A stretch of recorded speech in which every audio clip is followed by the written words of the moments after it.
Hello everyone, welcome to ज्ञान ज्योति academy. आज का हमारा टॉपिक है विषाणु जनित रोग। तो विषाणु जनित रोग को इंग्लिश में आप क्या कहेंगे? Viral disease. आज हम लोग वायरल डिजीज़ के विषय में अध्ययन करने जा रहे हैं। ये क्वेश्चन एग्ज़ाम में आने वाले महत्वपूर्ण प्रश्न हैं। प्रत्येक एग्ज़ाम में इनसे एक या दो प्रश्न तो आ ही जाते हैं, और प्रश्न किस टाइप के होंगे ये मैं आपको आगे पढ़ाते वक्त बताऊंगी। तो चलिए स्टार्ट करते हैं। पहली डिजीज़ है हेपेटाइटिस ए। अभी मैंने बोला कि मैं आपको बताऊंगी कैसे क्वेश्चन आएंगे, तो चलिए स्टार्ट करती हूँ। यहाँ से क्वेश्चन बनेगा, निम्नलिखित में से विषाणु जनित रोग कौन है? ठीक है, 4 ऑप्शन दे देगा और पूछेगा कि इनमें से विषाणु जनित रोग कौन है। पहला ऑप्शन होगा हेपेटाइटिस ए, दूसरा होगा टाइफाइड, तीसरा होगा निमोनिया, चौथा होगा आपका काली खांसी। तो इसमें जो हेपेटाइटिस ए वाला पहला ऑप्शन होगा उसे आप सही उत्तर लगाएंगे, क्योंकि हेपेटाइटिस ए एक वायरल डिजीज़ है। और यह किस वायरस की वजह से होती है? इसके वायरस का नाम क्या है? तो इसके वायरस का नाम है हेपेटाइटिस ए वायरस। ये भी एक क्वेश्चन बन सकता है कि हेपेटाइटिस ए किस वायरस की वजह से होता है, तो उसके वायरस का नाम है hepatitis A virus. Hepatitis A के संचरण का तरीका क्या है, मतलब हेपेटाइटिस ए कैसे फैलता है? तो हेपेटाइटिस ए दूषित जल की वजह से फैलता है। अगर किसी व्यक्ति को हेपेटाइटिस ए है तो उसके बॉडी का कौन सा पार्ट प्रभावित होगा? तो प्रभावित अंग अथवा तंत्र है यकृत, मतलब कि लीवर। और इस बीमारी से कैसे बचा जा सकता है? टीकाकरण, वैक्सीनेशन के द्वारा और स्वच्छ जल का प्रयोग करके, क्योंकि यह बीमारी दूषित जल से फैलती है। तो अगर आप स्वच्छ जल का प्रयोग करेंगे तो आप इस बीमारी से बच सकते हैं। नेक्स्ट डिजीज़ है चिकन पॉक्स। चिकन पॉक्स से आप सभी परिचित होंगे, इसे हम लोग चेचक बोलते हैं। यह किस वायरस की वजह से होता है? तो इसके विषाणु का नाम है वेरियोला या वेरिसेला वायरस। यह वेरियोला या वेरिसेला वायरस की वजह से होता है। यह कैसे फैलता है? इसके संचरण का तरीका क्या है? तो यह डिजीज़ वायु या संपर्क में आने से फैलती है। आप सभी ने अपने घरों में देखा होगा कि अगर किसी को चेचक होता है तो उसे एक सेपरेट रूम में रखा जाता है, साफ़ सफाई रखी जाती है उसके रूम में, सभी को जाने नहीं देते। क्यों नहीं जाने देते? ताकि जो स्वस्थ व्यक्ति है वह रोगी व्यक्ति के कांटेक्ट में ना आए, और साफ़ सफाई रखी जाती है क्योंकि वायु के द्वारा यह बीमारी फैलती है। और इस बीमारी में प्रभावित अंग अथवा तंत्र क्या है? पूरा शरीर, क्योंकि हमारे पूरे शरीर पे लाल लाल दाने आते हैं और हमें तेज बुखार भी चढ़ता है इस बीमारी में। बचाव का उपाय क्या है? टीकाकरण, वैक्सीनेशन के द्वारा, और रोगी से दूरी बनाकर रखी जाती है। आजकल छोटे बच्चों में वेरियोला अथवा वेरिसेला का वैक्सीन लगता है, ताकि बच्चों को चिकन पॉक्स की बीमारी ना हो। अगर हो तो 90% खतरे से वो बाहर रहें, उनके ऊपर ज़्यादा इफेक्ट ना पड़े। क्योंकि पहले के समय में जब लोगों को चेचक होता था तो चेचक से लोगों की मौत भी हो जाती थी। लेकिन अब साइंस इतना आगे बढ़ गया है कि लगभग सभी बीमारियों की वैक्सीन बनाई जा रही है और बीमारी पर रोक लगाई जा रही है। नेक्स्ट डिजीज़ है एड्स। इससे आप सभी परिचित होंगे। इसके वायरस का नाम भी आप लोग जानते होंगे कि एड्स किस विषाणु के द्वारा होता है। एग्जाम में यहाँ से क्वेश्चन भी बनता है कि एड्स किस विषाणु के द्वारा होता है, तो HIV वायरस के द्वारा होता है। इसके संचरण का तरीका क्या है? सीधा संपर्क। आप सभी लोग जानते होंगे, जब हम लोग डॉक्टर के यहाँ जाते हैं, सुई लगवाने जाते हैं, तो हम लोग ध्यान देते हैं ना कि वह नीडल पैकेट में से निकाल रहा है कि नहीं, या यूज़ की हुई नीडल तो हमें नहीं लगा रहा है। क्यों? क्योंकि हम लोग ये चीज़ से जानते हैं कि अगर कोई ऐसा व्यक्ति है जिसके बॉडी में एड्स है, उसके द्वारा यूज़ की गई नीडल अगर दूसरे व्यक्ति को लगा दी जाए तो उसे भी एड्स हो सकता है। इसीलिए हम लोग यह सावधानी बरतते हैं। हम लोग हमेशा सुई लगवाने से पहले देखते हैं कि सुई नई है, वो पैकेट में से निकाल के लगाई जा रही है कि नहीं। एड्स होने पर कौन सा प्रभावित अंग अथवा तंत्र होगा? तो प्रतिरक्षा तंत्र होगा। और बचाव के उपाय, सीधा संपर्क से बचाव। अगर किसी व्यक्ति को एड्स है तो उसके सीधे संपर्क में आने से बचना चाहिए। नेक्स्ट डिजीज़ है इन्फ्लुएंजा अथवा फ्लू। इन्फ्लुएंजा कौन सा वायरस के द्वारा होता है?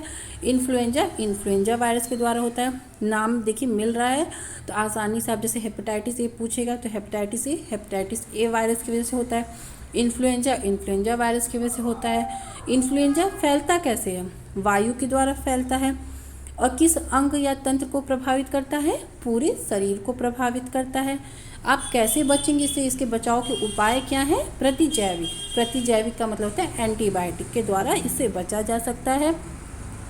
नेक्स्ट है खसरा अथवा मिजल्स। खसरा में क्या होता है, हमारे किसी भी बॉडी पार्ट में या पूरे बॉडी में इन्फेक्शन हो जाता है जिसकी वजह से बहुत ज़्यादा खुजली हो जाती है। कुछ लोगों को तो ये इतना बढ़ जाता है कि खुजली करते करते उनके बॉडी से ब्लड भी निकलने लग जाता है और उनकी खुजली बंद नहीं होती है। और ये किस वायरस के द्वारा होता है? मोरबेली या रूबियोला वायरस के द्वारा होता है। मोरबेली अथवा रूबियोला वायरस के द्वारा खसरा होता है। और संचरण का तरीका क्या है, मतलब कि किसके द्वारा फैलता है? यह वायु के द्वारा फैलता है। अगर किसी व्यक्ति को खसरा होगा तो उसका प्रभावित अंग अथवा तंत्र क्या होगा? पूरा शरीर होगा। और इससे वह व्यक्ति कैसे बच सकता है?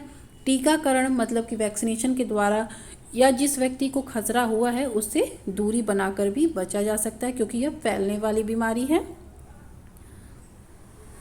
नेक्स्ट है रेबीज अथवा हाइड्रोफोबिया।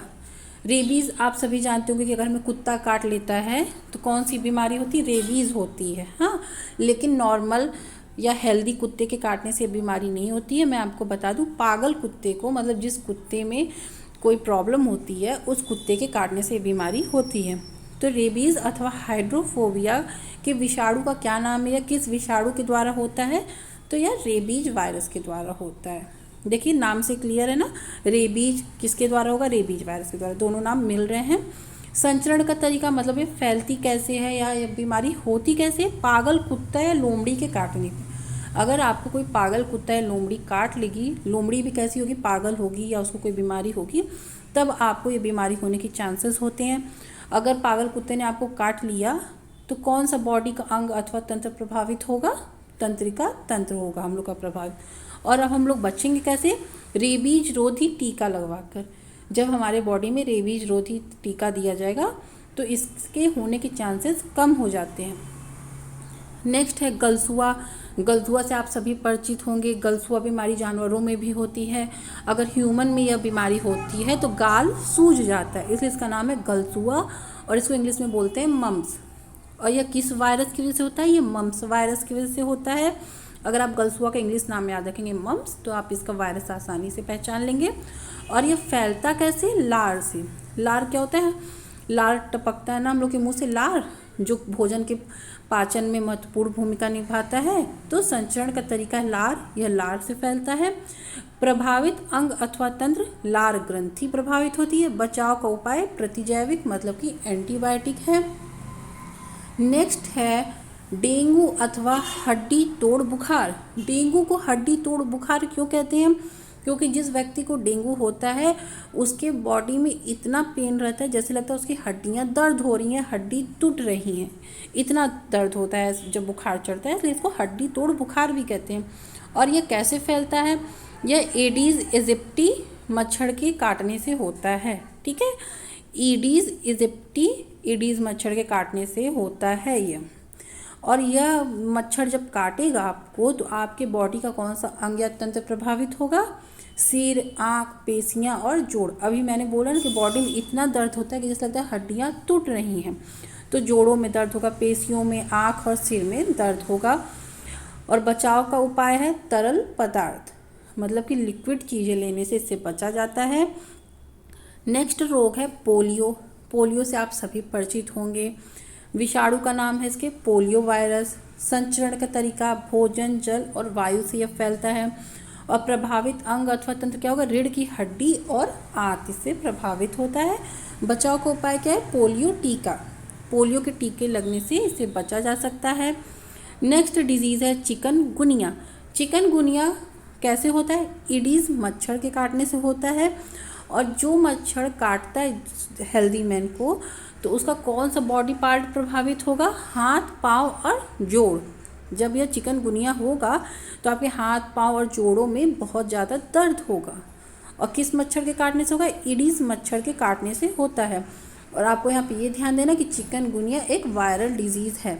नेक्स्ट है जापानी इंसेफेलाइटिस। इसके संचरण का तरीका क्या है? क्यूलेक्स मच्छर। यह क्यूलेक्स मच्छर के काटने से होता है। अगर क्यूलेक्स मच्छर एक हेल्दी मैन को काटेगा तो उसके बॉडी का कौन सा अंग या तंत्र प्रभावित होगा? उसका मस्तिष्क और मेरुरज्जु। मेरुरज्जु मतलब होता है रीढ़ की हड्डी प्रभावित होगी। तो ये रहे कुछ वायरल डिजीज़। आइए एक बार और देख लेते हैं कि कौन कौन सी वायरल डिजीज़ है, ताकि एग्जाम में जब क्वेश्चन आए कि इनमें से विषाणु जनित रोग कौन है, तो जब हमें पता रहेगा कि वायरल डिजीज़ कौन कौन सी है, तभी तो हम छाटेंगे ऑप्शन में से कि कौन सा सही आंसर सही है। तो देखते हैं अब हम।